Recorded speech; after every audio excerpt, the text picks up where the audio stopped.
കൃഷ്ണായ വാസുദേവായ ഹരയേ പരമാത്മനെ പ്രണതക്ലേശനാശായ ഗോവിന്ദായ നമോ നമഃ. രാമായ രാമഭദ്രായ രാമചന്ദ്രായ വേധസേ രഘുനാഥായ സീതായ പതയേ നമ. ശ്രീ സീതാലക്ഷ്മണ ഭരതശത്രുഘ്ന ഹനുമൽ സമേത ശ്രീരാമചന്ദ്രസ്വാമിനേ നമ. എത്ര എത്ര രഘുനാഥകീർത്തനം തത്ര തത്ര കൃതമസ്തകാഞ്ജലിം ബാഷ്പവാരി പരിപൂർണലോചനം മാരുതിം നമത രാക്ഷസാന്തകം. നമ്മൾ 29ാമത്തെ ശ്ലോകമല്ലേ, 12ാം സർഗം, യുദ്ധകാണ്ഡത്തിലത്തെ 12ാം സർഗത്തിലത്തെ 29ാം ശ്ലോകം. അതിൽ എന്താ പറഞ്ഞ വെച്ചാൽ, വിഭീഷണ നീ ദുഃഖിച്ചിരിക്കേണ്ട, ഏട്ടൻ്റെ സഹോദരൻ്റെ പരലോകഗതിക്ക് ആവശ്യമായിട്ടുള്ള എന്തൊരു കർമ്മമാണ് ചെയ്യേണ്ടത് വെച്ചാൽ അത് അങ്ങോട്ട് ചെയ്യാൻ രാമൻ ആജ്ഞാപിച്ചുല്ലോ, അതിനെ ചെയ്തോളൂ. കരയുന്ന ഈ സ്ത്രീകളെയും ആശ്വസിപ്പിക്കൂ. ഇനി കാലതാമസം വരുത്താതെ അവർ ലങ്കയിലേക്ക് തിരിച്ചു പോട്ടെ എന്ന് പറഞ്ഞു. ഇനി 30. ശ്രുത്വാ യഥാവദ്വചനം ലക്ഷ്മണസ്യ വിഭീഷണ ത്യക്ത്വാ ശോകം ച മോഹം ച രാമപാർശ്വം ഉപാഗമത്. ലക്ഷ്മണൻ്റെ യഥാവത് വചനം, അതാ ശരിക്കും വേണ്ട പോലെയുള്ള ആ വാക്കുകൾ കേട്ടിട്ട് വിഭീഷണ ശ്രുത്വാ അത് കേട്ടിട്ട് ശോകം ച മോഹം ച, ശോകത്തെയും മോഹത്തെയും ത്യജിച്ച്, മീൻസ് ശോകവും മോഹമൊക്കെ മാറിയിട്ട് രാമപാർശ്വം, രാമൻ്റെ അടുത്തേക്ക് ഉപാഗമത് വന്നു, രാമൻ്റെ അടുത്തേക്ക് എത്തി. ശ്രുത്വ അതായത് പിന്നെ ലക്ഷ്മണൻ്റെ ഉപദേശം അത്ര ശരിക്കും ഫലിച്ചു. വിഭീഷണൻ്റെ ശോകവും മോഹവും ഇതിനൊക്കെ നല്ല ശമനം ഉണ്ടായി. വേഗം വിഭീഷണൻ രാമൻ്റെ അടുത്തേക്ക് വന്നു. ശ്രുത്വ യഥാവത് വചനം ലക്ഷ്മണസ്യ വിഭീഷണ ത്യക്ത്വാ ശോകം ച മോഹം ച രാമപാർശ്വം ഉപാഗമത്. വിമൃശ്യ ബുദ്ധ്യാ ധർമ്മജ്ഞോ ധർമാർത്ഥസഹിതം വച രാമസ്യൈവാനുവൃത്യർത്ഥമുത്തരം പര്യഭാഷത. ധർമ്മജ്ഞ വിഭീഷണ, ധർമ്മമറിയുന്ന വിഭീഷണൻ ധർമാർത്ഥസഹിതം വച, ധർമ്മത്തോടും അർത്ഥത്തോടും ചേർന്ന വാക്കിനെക്കുറിച്ച് വിമർശ്യ, ആലോചിച്ചിട്ട് നല്ലോണം ലക്ഷ്മണൻ പറഞ്ഞ കൊടുത്ത തത്വത്തിനെ പറ്റി നല്ലോണം വിചിന്തനം ചെയ്തിട്ട് നല്ലോണം ആലോചിച്ചിട്ട് രാമസ്യ അനുവൃത്യർത്ഥം, രാമൻ്റെ അനുവൃത്തിക്കായിക്കൊണ്ട് ഉത്തരം ഇങ്ങനെ ഉണ്ട്, ഉത്തരം പര്യഭാഷത, മറുപടി പറഞ്ഞു എന്ന്. അതായത് പിന്നെ ശരിക്കുള്ള അതായത് സഹോദരനായതുകൊണ്ട് രാവണൻ മരിച്ചതിനെ പറ്റി ഓർത്ത് കുറച്ച് ദുഃഖിച്ചു വെച്ചാലും ഈ ധർമ്മത്തെ നന്നായി അറിയുന്ന വിഭീഷണൻ ഈ ധർമ്മത്തിനും പരമപുരുഷാർത്ഥമായിട്ടുള്ള മോക്ഷത്തിനും ലഭിക്കാൻ സഹായിക്കുന്ന ലക്ഷ്മണൻ പറഞ്ഞ വാക്കുകളെയൊക്കെ നല്ലോണം വിചിന്തനം ചെയ്തിട്ട് ഭഗവാനെ ദ്വേഷിച്ച് ജീവിതം കാലം കഴിച്ച ഒരുവൻ്റെ പിന്നെ ഒരാൾ മരണം വരിച്ചുല്ലോ, അയാളുടെ സംസ്കാരാദി പിന്നെ കർമ്മം ചെയ്യണ്ടേ, അതുകൊണ്ട് അത് ചെയ്താലാണോ, അതായത് ഏട്ടൻ്റെ അന്ത്യകർമ്മം ചെയ്താലാണോ ഭഗവത് പ്രീതി ഉണ്ടാവുക, ഇങ്ങനെയുള്ള വിചാരം വിഭീഷണനുണ്ടായി. ഒടുവിൽ രാമൻ്റെ കൽപ്പന എന്തായാലും അനുസരിക്കുന്നത് കൊണ്ട് ഒരു പിന്നെ പാപവും വരാനില്ല എന്ന് മാത്രമല്ല, എപ്പോഴും രാമൻ്റെ ആജ്ഞ അനുസരിച്ചാൽ നന്മ മാത്രമേ വരൂ എന്ന് നിശ്ചയിച്ചിട്ട് മറുപടി പറഞ്ഞു. അതായത് പിന്നെന്താണ്, ഈ ലൗകികമായിട്ടുള്ള ബന്ധം കൊണ്ട് രാവണന് അഹിന്ദികർമ്മങ്ങൾ ചെയ്യാമെന്ന് മാത്രമല്ല, രാമൻ ആജ്ഞാപിച്ചത് ചെയ്താൽ അത് മംഗളത്തിനാണെന്ന് ഉറപ്പുണ്ട്. അതാണ് ശ്രീരാമന് പറഞ്ഞിട്ടാണല്ലോ ചെയ്യണത്, അല്ലാണ്ട് ഏട്ടൻ സഹോദരനാണെന്ന് വിചാരിച്ച് മാത്രമല്ല, ശ്രീരാമനത് ചെയ്യണമെന്ന് പറഞ്ഞു, അപ്പോൾ അത് ചെയ്താൽ നന്മേ വരുള്ളൂ എന്നുള്ള, അതായത് പരബ്രഹ്മസ്വരൂപിണിയായിട്ടുള്ള ശ്രീരാമൻ്റെ ആജ്ഞയെ പരിപാലിക്കാൻ വേണ്ടിയിട്ടാണ് ഒരു സേവകൻ്റെ, അതായത് ഒരു ഭൃത്യൻ്റെ കടമ അതാണല്ലോ. ഭഗവാൻ പറഞ്ഞതാണ് അത് നല്ലത് മാത്രമേ വരൂ, ഇനി അതിനെപ്പറ്റി ഒന്നും ആലോചിക്കണ്ട എന്ന് തീർച്ചയാക്കിയിട്ട് മറുപടി പറഞ്ഞു. വിമൃശ്യ ബുദ്ധ്യാ ധർമ്മജ്ഞോ ധർമാർത്ഥസഹിതം വച രാമസ്യൈവാനുവൃത്യർത്ഥമുത്തരം പര്യഭാഷത. ദൃശം സമനൃതം ക്രൂരം ത്യക്തധർമ്മവ്രതം പ്രഭോ നാർഹോസ്മി ദേവ സംസ്കർത്തും പരദാരാഭിമർശനം. ക്രൂരനും അല്ലേ, പിന്നെ ആര്, രാവണനെ ക്രൂരനും നൃശംസം, അതായത് നിഗ്രഹിക്കുന്നവനും ഘാതകൻ എന്ന് പറയാം, കൊല്ലുന്നവനും, അനൃതം സത്യം ഇല്ലാത്തവനും, ത്യക്തധർമ്മവ്രത ധർമ്മം ത്യജിച്ചവനും, പരദാരാഭിമർശനം മറ്റുള്ളവരുടെ ഭാര്യമാരെ ബലാൽ അല്ലേ ഫോഴ്സ്ഫുള്ളി കൊണ്ടല്ലേ ചെയ്ത ശ്രീജയെ ബലാത്കാരേണ കൊണ്ടുവന്നവനും സ്വീകരിച്ചവനും, സംസ്കർത്തും അങ്ങനെയുള്ള ഒരാളുടെ സംസ്കരിക്കാനായിട്ട് പ്രഭുവിളാവ് എന്നർഹ അസ്മി, ഞാൻ അർഹനല്ല. എന്താ പറഞ്ഞ വെച്ചാൽ വിഭീഷണന് ഇത്ര ദുഷ്ടനാണല്ലോ രാവണൻ, അതുകൊണ്ടാണ് വിഭീഷണൻ നല്ലോണം ആലോചിച്ചിട്ട് ശ്രീരാമനോട് പറയാണ്, ഹേ പ്രഭോ, അങ്ങയുടെ കൽപ്പനയെ ഞാൻ അവഗണിക്കുകയാണ് അല്ലെങ്കിൽ അനുസരിക്കാതിരിക്കുകയാണെന്ന് തോന്നരുത്. ഈ ആരോടും ദയയില്ലാത്ത ക്രൂരനും കാരണമില്ലാതെ ആൾക്കാരെ കൊല്ലുന്നവനും ധർമ്മത്തിലൊട്ടും ശ്രദ്ധയില്ലാതിരുന്നവനും അന്യരുടെ ഭാര്യമാരെ ബലാൽ സ്വീകരിച്ചവനുമായിട്ടുള്ള ഈ രാവണനെ സംസ്കരിക്കുന്നതിന് ഞാൻ അർഹനല്ല. അതായത് രാവണൻ എന്ന് പറഞ്ഞില്ല, ഈവനെ സംസ്കരിക്കുന്നതിന് ഞാൻ അർഹനല്ല. അതായത് ക്രൂരനാണ്, സത്യം ഇല്ലാത്തവനാണ്, ധർമ്മമില്ലാത്തവനാണ്, പരന്മാരെ കൊല്ലാൻ ഒരു ഞെരുക്കമില്ലാത്തവനാണ്, ഘാതകനാണ്, പരഭാര്യയെ ബലാത്കാരേണ കൊണ്ടുവന്നവനാണ്. ഇങ്ങനൊരാളുടെ സംസ്കാരകർമ്മം നിർവഹിക്കാൻ ഞാൻ അർഹനല്ല. അതായത് ഇങ്ങനെയുള്ള ഒരാളുടെ പേര് പറയണതും കൂടിയും ശരിക്ക് പാപത്തിന് കാരണമാവും. അതുകൊണ്ടാണ് പേര് പറയാണ്ടിരുന്നത്. ഇന്ന ആളെന്ന് പറഞ്ഞില്ല, രാവണൻ എന്ന് പറഞ്ഞില്ല, ഇങ്ങനൊരാളുടെ എന്നേ പറഞ്ഞുള്ളൂ. അങ്ങനെ ഒരാളുടെ പേര് പറയണതും കൂടി നമുക്ക് ചിലപ്പോൾ പാപത്തിന് കാരണമാവും എന്നുള്ള അത്രയ്ക്ക് ദുഷ്ടനായിരുന്നു പറയണം. അങ്ങനെ ഒരാളുടെ സംസ്കാരമൊക്കെ ചെയ്യാൻ ഞാൻ അർഹിക്കണില്ല പറയണം, വേണമെന്നില്ല. അത് സങ്കടമൊക്കെ ഉണ്ട്, ഏട്ടനല്ലേ മരിച്ചപ്പോൾ സങ്കടമുണ്ട്, പക്ഷേ അത്ര ക്രൂരനാണെന്നല്ല ബോധ്യമുണ്ട്. നൃശംസമനൃതം ക്രൂരം ത്യക്തധർമ്മവ്രതം പ്രഭോ നാർഹോസ്മി ദേവ സംസ്കർത്തും പരധാരാഭിമർശനം. ഇനി 33, 34 ഒരു വരിയുള്ളൂ കേട്ടോ. ശ്രുത്വാ തദ്വചനം പ്രീതോ രാമോ വചനമബ്രവീത് മരണാന്താനി വൈരാണി നിവൃത്തം ന പ്രയോജനം ക്രിയതാമസ്യ സംസ്കാരോ മമാപ്യേഷ യഥാ തവ. തദ്വചനം, അവൻ്റെ വചനത്തെ ശ്രുത്വ കേട്ടിട്ട്, പ്രീതഃ രാമ സന്തുഷ്ടനായിട്ടുള്ള രാമൻ വചനം അബ്രവീത് ഇങ്ങനെ പറഞ്ഞു, ഈ വാക്കുകളെ പറഞ്ഞു. എന്താ പറഞ്ഞേ? വൈരാണി, ഈ വൈരൊക്കെ മരണാന്താനി മരണമാകുന്ന അവസാനത്തോടു കൂടിയ, അന്താനി എന്ന് പറഞ്ഞില്ല, മരണാന്താനി മരണമായ അവസാനത്തോടു കൂടിയ നമ്മളുടെ പ്രയോജനം കാര്യം നിവൃത്തം സാധ്യമായി.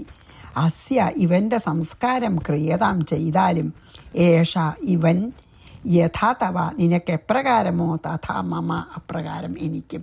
എന്താ പറഞ്ഞാൽ വിഭീഷണൻ്റെ വാക്ക് കേട്ടിട്ട് ശ്രീരാമൻ ചിരിച്ചും കൊണ്ട് സന്തോഷം തോന്നിയിട്ട് പറഞ്ഞു, ഈ വിരോധം, ഈ വൈരമൊക്കെ മരണത്തോടു കൂടി അവസാനിക്കില്ലേ? ആരോടെങ്കിലും വൈരം ഉണ്ടെങ്കിൽ അയാൾ മരിച്ചാൽ പിന്നെ ആ വൈരം കൂടി മരിച്ചു അല്ലേ? അതാ പറയണേ. ഈ വൈരമൊക്കെ നീയിപ്പോൾ പിന്നെ എൻ്റെ മനസ്സിൽ വെച്ചിരിക്കുന്ന ഈ വൈരമൊക്കെ അല്ലെങ്കിൽ വിരോധഭാവമൊക്കെ മരണത്തോടു കൂടി അവസാനിക്കില്ലേ? ഒരാളെ കുറിച്ചിട്ട് എന്തെങ്കിലും തോന്നിയിച്ചാൽ അത് അയാളുടെ മരണത്തോടു കൂടി അയാളോടുള്ള ആ ഫീലിങ്സ് ഇല്ലാണ്ടേ വേണ്ടേ? അങ്ങനെ അല്ലാതെ മരിച്ചതിന് ശേഷം അയാളോട് ദേഷ്യം വിചാരിക്കുന്ന സത്യം പറഞ്ഞു വെച്ചാൽ വളരെ കഷ്ടമാണ്. ഇങ്ങനെ ദുഷ്ടനായിട്ടുള്ള ഒരു രാവണനെ അല്ലെങ്കിൽ ഈ പിന്നെ രാക്ഷസനെ സംഹരിച്ച് ലോകത്തെ രക്ഷിക്കാനാണ് എൻ്റെ അവതാര ഉദ്ദേശം തന്നെ. അതിപ്പോൾ സാധിച്ചു. അതുകൊണ്ട് ഇനി നീ ഒരു വിഷമവും ഇല്ലാണ്ട് ഇവൻ്റെ അന്ത്യകർമ്മങ്ങളൊക്കെ ചെയ്യൂ. അതായത് പിന്നെ രാവണൻ നിൻ്റെ സഹോദരന് എന്ന വിചാരത്തോടു കൂടിയിട്ട് പിന്നെ എല്ലാ അന്ത്യകർമ്മങ്ങളും ചെയ്തു. നിൻ്റെ സഹോദരൻ എന്ന പോലെ രാവണൻ എൻ്റെ സഹോദരനും ആണെന്ന്. രാവണൻ്റെ മരണത്തോടു കൂടി എനിക്ക് അവനോടുള്ള എല്ലാ വിരോധവും ഇല്ലാതെ.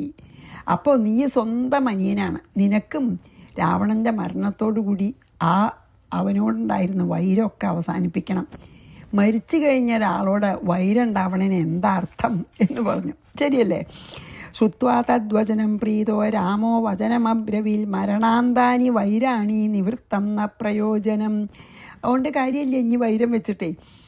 ക്രിയതാമസ്യ സംസ്കാരോ മമാപ്യേഷ യഥാതവ. മമാപ്യേഷ യഥാതവ എന്ന് പറഞ്ഞു. നിനക്ക് രാവണൻ എങ്ങനെയാണോ അതുപോലെ തന്നെയാണ് എനിക്കുന്നത്. നിനക്ക് സഹോദരനെ പോലെയാണെങ്കിൽ എനിക്കും അങ്ങനെ തന്നെയാണ്. എൻ്റെ വൈരമൊക്കെ തീർന്നു. അതുകൊണ്ട് അന്ത്യകർമ്മങ്ങളൊക്കെ ചെയ്തോളൂ, സംസ്കാരമൊക്കെ ചെയ്തോളൂ എന്ന്. ഇനി 34ൻ്റെ ഒരു വരിയും 35ഉം 36ൻ്റെ ഒരു വരിയും അങ്ങനെയാലേ അർത്ഥം ശരിയാവുള്ളൂ. അതുകൊണ്ടാണ് കേട്ടോ. രാമാജ്ഞാം ശിരസാ ധൃത്വാ ശീഘ്രമേവ വിഭീഷണ സാന്ത്വവാക്യേർമഹാബുദ്ധിം രാജ്ഞിം മണ്ഡോദരീം തഥാ സാന്ത്വയാമാസ ധർമാത്മാ ധർമ്മബുദ്ധിർവിഭീഷണ ത്വരയാമാസ ധർമ്മജ്ഞ സംസ്കാരാർത്ഥം സ്വബാന്ധവാൻ. അപ്പോൾ പിന്നെ വിഭീഷണൻ രാമൻ പറയണത് കേൾക്കാൻ തീർച്ചയാക്കി. വിഭീഷണ രാമാജ്ഞാം, രാമൻ്റെ ആജ്ഞയെ ശിരസാ ധൃത്വ, ശിരസാ ഗവനിച്ചിട്ട് അല്ലെങ്കിൽ ഗണിച്ചിട്ട് ശിരസാനുസരിച്ചിട്ട് ശീഘ്രമേവ വേഗത്തിൽ മഹാബുദ്ധിയോടുകൂടിയ നല്ല ബുദ്ധിയുള്ള സ്ത്രീയാണ് ആരെ? മണ്ഡോദരി. മണ്ഡോദരിയും രാജ്ഞിയായ മണ്ഡോദരിയെ ധർമ്മബുദ്ധി വിഭീഷണം, ധർമ്മജ്ഞനായിട്ടുള്ള വിഭീഷണൻ, ധർമ്മബുദ്ധിയോടുകൂടിയിട്ടുള്ള വിഭീഷണൻ ധർമ്മത്തിൽ മനസ്സ് വെച്ചുകൊണ്ട് സാന്ത്വവാക്കി, സമാധാന വാക്കുകൾ കൊണ്ട് സാന്ത്വയാമാസ. ഏട്ടൻ്റെ ഭാര്യ മണ്ഡോദരി വളരെ ബുദ്ധിമതിയാണ്. മണ്ഡോദരി നല്ല ധർമ്മിഷ്ഠമായ ധർമ്മം നിറഞ്ഞ വാക്കുകളോടുകൂടി ആശ്വസിപ്പിച്ചു. ധർമ്മജ്ഞ, ധർമ്മമറിയുന്ന ഈ വിഭീഷണൻ സംസ്കാരത്തിനായിക്കൊണ്ട് സ്വബാന്ധവാൻ, സ്വന്തം ബന്ധുക്കളെ ത്വരയാമാസ, വേഗം എല്ലാ ബന്ധുക്കളോടൊക്കെ ഏർപ്പാടാക്കിയെന്ന്. അതായത് രാമൻ്റെ നിർദ്ദേശത്തിനെ വിഭീഷണൻ ആദരപൂർവം ശിരസാ വഹിച്ചു. എന്നിട്ട് ഉടനെ മഹാബുദ്ധിശാലിയും വളരെ ബുദ്ധിമതിയും രാജ്ഞിയുമായ മണ്ഡോദരിയെ ധർമ്മത്തിൽ നല്ലോണം മനസ്സ് ഊന്നിക്കൊണ്ട് വളരെ ശ്രദ്ധയോടുകൂടി നല്ലോണം നല്ല വാക്കുകളൊക്കെ പറഞ്ഞ് ആശ്വസിപ്പിച്ചതിന് ശേഷം രാവണൻ്റെ സംസ്കാരത്തിന് വേണ്ട കാര്യങ്ങളൊക്കെ ശരിയാക്കാൻ ബന്ധുക്കളെ ഏൽപ്പിച്ചു.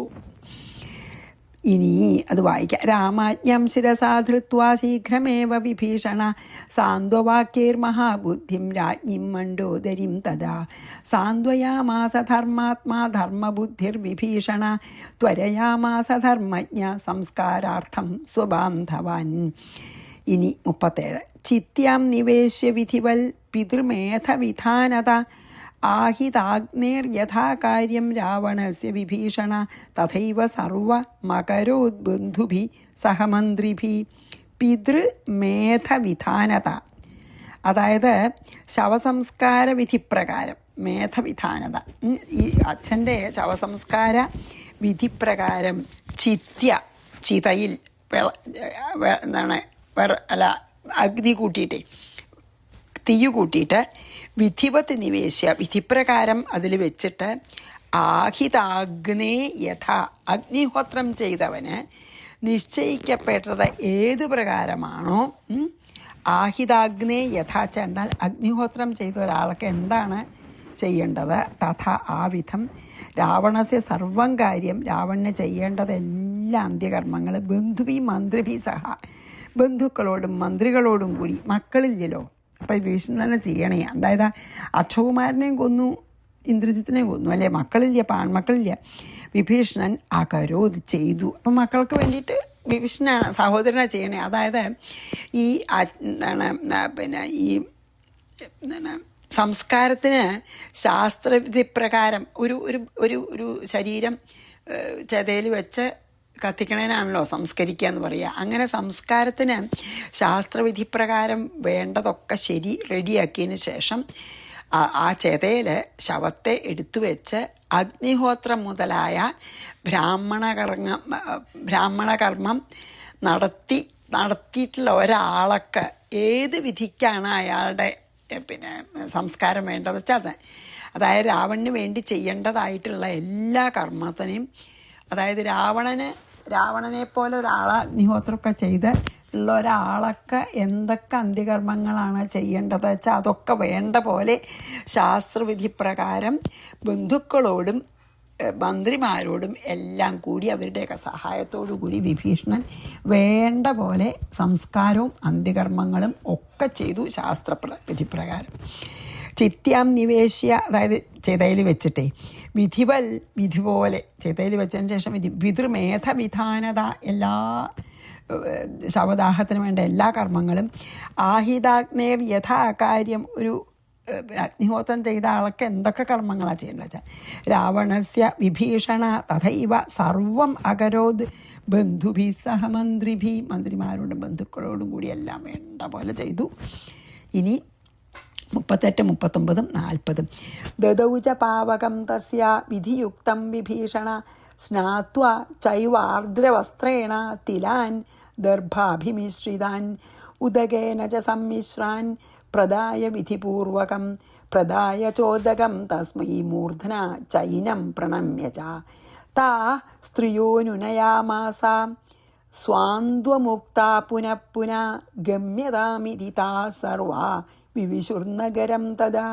വിഭീഷണൻ വിധിയുക്തം പാവകാം, വിധിപ്രകാരം അഗ്നി തസ്യ ദദൗച, രാവണന്റെ ശരീരത്തിൽ കൊളത്തിയിട്ട്, ദദൗച അഗ്നി തസ്യ ദദൗത, അതായത് ചെതയിൽ കൊണ്ടുവച്ച്, അതിൻ്റെ മുകളിൽ വെച്ചതിന് ശേഷം വിധിപ്രകാരം എങ്ങനെയാണ് തീ കൊളുത്തുന്ന വെച്ചാൽ കൊളുത്തുകയും ചെയ്തു. സ്നാത്വ, എന്നിട്ട് കുളിച്ചിട്ട് ആർദ്രവസ്ത്രേണ, അതായത് നനഞ്ഞ വസ്ത്രത്തോടു കൂടി കുളിച്ചിട്ട് ഈറനായിട്ടെന്നർത്ഥം, ഈറനായിട്ട് ദർഭാഭിമിശ്രിതാൻ, ദർഭയൊക്കെ പുല്ലുകൾ ചേർന്നവയും ഉദകേന സന്മിശ്രാൻ ചാത്തിലാൻ, വെള്ളവും എള്ളും കറുകയും ദർഭയും ഒക്കെ പിടിച്ചിട്ട്, കറുകണ്ടോന്ന് ശല്യ, ദർഭയും വെള്ളവും എള്ളും ഒക്കെ കയ്യിൽ പിടിച്ചിട്ട്, അങ്ങനത്തെ അത് ഇട്ടിട്ടുള്ള ചോറിൽ എള്ളിടൂലോ നമ്മൾ ശ്രാദ്ധത്തിനൊക്കെ, എന്നിട്ട് അത് പ്രദാനം ചെയ്തിട്ട് തസ്മൈ അവനായിക്കൊണ്ട് ഉദകം ച പ്രദായ, അതായത് വെള്ളം ധാരാളം നമ്മൾ തർപ്പിക്കൂലോ ഒക്കെ കൊടുത്ത് മൂർധന ഏനം പ്രണമ്യ, അതായത് ശിരസ് മുട്ടി എന്താ പറയുക നമസ്കരിച്ചിട്ട് താ ആ സ്ത്രീകളെ പുനഃ സാന്ത്വം ഉക്തയ, അവരൊക്കെ ഭയങ്കരമായിട്ട് സങ്കടപ്പെട്ട് കരയേണ്ട മണ്ടോദരി പോലുള്ളവരെ, അവരെയൊക്കെ പിന്നെയും നല്ല വാക്കൊക്കെ പറഞ്ഞ് സമാധാനിപ്പിച്ചിട്ട് ഗമ്യതാം ഇതി, ഗമിച്ചാലും എന്ന് പറയപ്പെട്ട താ സർവാഹ, അവർ സർവകളും തഥാ നഗരം വിവിശു, അപ്പോൾ നഗരത്തെ പ്രവേശിച്ചു. അല്ല, രാജധാനിലേക്ക് പൊക്കോളാൻ പറയുകയാണ്. അതായത് വിഭീഷണൻ രാവണൻ്റെ ആ മൃതശരീരം വിധിപ്രകാരം അഗ്നിയിൽ കൊണ്ടുവച്ച് അഗ്നിക്ക് സമർപ്പിച്ചു. എന്നിട്ട് സ്നാനം ചെയ്തു, ഈറൻ ഉടുത്തിട്ട് ദർഭയും ജലവും കൂട്ടി എള്ളും കൂട്ടി വിധിപ്രകാരം സമർപ്പിച്ചു. പിന്നെ ശുദ്ധജലം കൊടുത്തു. പിന്നെ രാവണൻ്റെ മുമ്പിൽ വീണ് നമസ്കരിച്ചു ആ മൃതദേഹത്തിൻ്റെ. എന്നിട്ട് കരയണ സ്ത്രീകളോടൊക്കെ നല്ല വാക്ക് പറഞ്ഞ് അവരെയൊക്കെ പിന്നെയും സമാശ്വസിപ്പിച്ചു. നഗരത്തിലേക്ക് പോവാൻ പറഞ്ഞ പ്രകാരം അവരെല്ലാവരും പോവുകയും ചെയ്തു. ദദൗച പാവകം തസ്യ വിധിയുക്തം വിഭീഷണ സ്നാത്വാ ചൈവാർദ്രവസ്ത്രേണ, വേണ്ട പോലെ ചെയ്തു കേട്ടോ. തിലാൻ ദർഭാഭിമിശ്രിതാൻ ഉദകേന ച സമ്മിശ്രാൻ പ്രദായ വിധിപൂർവകം പ്രദായ ചോദകം തസ്മൈ മൂർധന ചൈനം പ്രണമ്യ ച താ സ്ത്രീയോനുനയാമാസ സാന്ത്വമുക്ത പുനഃ ഗമ്യതാമിതി താ സർവ വിവിശുർനഗരം തഥാ. അവർ ലങ്ക പാലസിലേക്ക് തിരിച്ചുപോയി. ഇനി 41. പ്രവിഷ്ടാസു ച സർവാസു രാക്ഷസീഷു വിഭീഷണ രാമപാർശ്വമുപാഗത്യ തഥാ തിഷ്ടദ്വിനീതവത്. സർവാസു രാക്ഷസീഷു, എല്ലാ രാക്ഷസികളും പ്രവേശിച്ചപ്പോൾ വിഭീഷണൻ വിനീതവത്, വിനയത്തോടു കൂടിയവനായിട്ട് രാമൻ ഉപാഗത്യ ചാൽ രാമൻ്റെ അടുത്ത് വന്നിട്ട് തഥാ അധിഷ്ഠത്, അപ്പം അവിടെ നിന്നു. അതായത് എല്ലാ രാക്ഷസികളും ഈ നഗരത്തിലേക്ക് പോയപ്പോൾ ആ സമയത്ത് കുളിച്ച് ശുദ്ധമായിട്ടുള്ള വിഭീഷണൻ അപ്പോൾ രാമൻ്റെ അടുത്ത് വന്ന് വിനീതനായിട്ട് നിന്നു. അതായത് എന്താ വെച്ചാൽ ഈ യുദ്ധത്തിൽ കൊല്ലപ്പെട്ടവരെ കുറിച്ചുള്ള പ്രേതകർമ്മം ഇനി വേഗം കഴിയും എന്നുള്ള അതുകൊണ്ടാണ് വിഭീഷണൻ ഉടനെ രാമൻ്റെ സമീപത്ത് ചെന്നതായിട്ട് പറഞ്ഞിരിക്കണം. അതായത് ഇനിയൊന്നും ചെയ്യാനില്ല, എല്ലാം അന്ത്യകർമ്മങ്ങളൊക്കെ ചെയ്തുല്ലോ. അപ്പോൾ പിന്നെ അതൊക്കെ കഴിഞ്ഞ് സ്ത്രീകളൊക്കെ പിന്നെ രാജധാനിയിലേക്ക് ലങ്കാനഗരത്തിലേക്ക് തിരിച്ചു പോയി, യുദ്ധഭൂമിയിൽ നിന്ന് നഗരത്തിലേക്ക് തിരിച്ചു പോയതിന് ശേഷം വിഭീഷണൻ രാമൻ്റെ അടുത്ത് വന്ന് വിനീതനായിട്ട് നിന്നു എന്നാണ് ഇതിൽ പറഞ്ഞേട്ടോ. പ്രവിഷ്ടാസു ച സർവാസു രാക്ഷസീഷു വിഭീഷണ രാമപാർശ്വമുപാഗത്യ തഥാ തിഷ്ഠദ്വിനീതവത്, വിനീതനായിട്ട് നിന്നു അടുത്ത്. ഇനി എന്താ വെച്ചാൽ 42 രാമോപി സഹസൈന്യേന സുഗ്രീവ സലക്ഷ്മണ ഹർഷം ലേഭേ രിപൂൻ ഹത്വാ യഥാ വൃത്രം ശതക്രതു. അതാണതിൽ രാമനും രിപൂൻ ഹത്വ, ശത്രുക്കളൊക്കെ കൊന്നിട്ട്, വൃത്രം ഹത്വ, വൃത്രനെ കൊന്നിട്ട്, ശതക്രതു യഥ, ദേവേന്ദ്രൻ എന്ന പോലെ, വൃത്രാസുരനെ കൊന്ന ദേവേന്ദ്രനെ പോലെ, സൈന്യേന സഹ, സൈന്യത്തോടും, സുഗ്രീവ, സുഗ്രീവനോടും, ലക്ഷ്മണനോടും കൂടിയവനായിട്ട്, ഹർഷം ലേഭേ, സന്തോഷം ഉണ്ടായിന്ന്. അതായത് വൃത്രാസുരനെ കൊന്നപ്പോൾ ഇന്ദ്രന് എത്ര സന്തോഷം ഉണ്ടായി, അതുപോലെ ഇപ്പോൾ ശ്രീരാമന് അതാണ് പറയുന്നത്. സുഗ്രീവനോടും ലക്ഷ്മണനോടും വാനര സൈന്യത്തോടും കൂടി രാമൻ ഈ പണ്ട ശത്രുക്കളൊക്കെ നിഗ്രഹിച്ചതിന് ശേഷം വൃത്രാസുരനെ സംഹരിച്ചിട്ട് ദേവേന്ദ്രൻ എങ്ങനെയാണ് ഇരുന്നായിരുന്നത് അതുപോലെ സന്തോഷിച്ചു എന്ന്. വൃത്രാസുരനെ കൊന്നപ്പോൾ ദേവേന്ദ്രൻ സന്തോഷിച്ച പോലെ ഇപ്പം രാവണനെയും സൈന്യത്തിനെയും കൊന്നപ്പോൾ രാമൻ സന്തോഷിച്ചു. ഇവരോടൊക്കെ കൂടെ ലക്ഷ്മണനോടും സുഗ്രീവനോടും വാനരന്മാരോടും കൂടി. ശത്രുവധം കാരണം സുഗ്രീവനും ലക്ഷ്മണനും എല്ലാവർക്കും വാനരന്മാർക്കും ഒക്കെ സന്തോഷമായി. രാമോപി സഹസൈന്യന, അതായത് വെറുതെ പറയണ യുദ്ധമൊക്കെ കഴിഞ്ഞ് സമാധാനമായില്ലോ. ഇതിനാണ് രാമാവതാരത്തിൻ്റെ പ്രധാന ഉദ്ദേശം തന്നെ രാവണനെ കൊല്ലലാണ്. രാമോപി സഹസൈന്യേന സുഗ്രീവ സലക്ഷ്മണ ഹർഷം ലേഭേ രിപൂൻ ഹത്വാ യഥാവൃത്രം ശതക്രതു. ശതക്രതു പറഞ്ഞാരാ? ഇന്ദ്രനാണ് കേട്ടോ. അതായത് ശതം 100 ക്രതു പറഞ്ഞാൽ യാഗമാണ്. 100 യാഗം, 100 അശ്വമേധം ചെയ്ത ആൾ ഇന്ദ്രൻ മാത്രമേ ഉള്ളൂ. വേറെ ആരും ചെയ്താലും അത് മുടക്കും, അങ്ങനെ സമ്മതിക്കില്ല. 43 മാതലിശ്ച തഥാ രാമം പരിക്രമ്യാഭിവന്ദ്യ ച അനുജ്ഞാതാശ്ച രാമേണ യയൗ സ്വർഗം വിഹായസ തഥാ മാതലീച്ച. അപ്പം ഇന്ദ്രൻ്റെ തേരാളിയെ പിന്നെ കൊടുത്തിറക്കാണല്ലോ കുറച്ച് ദിവസത്തേക്ക്, യുദ്ധത്തിൻ്റെ സമയത്തൊക്കെ. അതാണ് തഥാ മാതലി. അപ്പം മാതലി ഇന്ദ്രൻ്റെ തേരാളിയാണല്ലോ.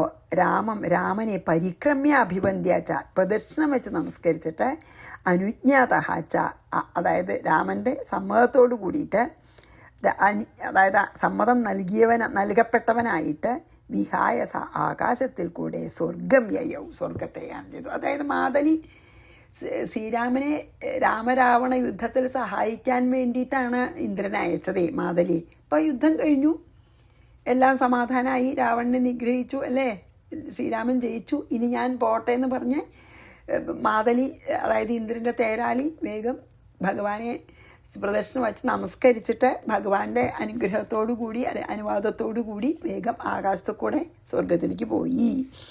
മാതലിശ്ച തഥാ രാമം പരിക്രമ്യാഭിവന്ദ്യ ച അനുജ്ഞാതശ്ച രാമേണ യയൗ സ്വർഗം വിഹായസ. ഇനിയപ്പോൾ നമുക്ക് ഇന്ന് ഇവിടെ നിർത്താം, അല്ലെങ്കിൽ പിന്നെ ഈ 2 ശ്ലോകം ഒന്നിച്ചാണ്, അപ്പം അധികം സമയമാവും.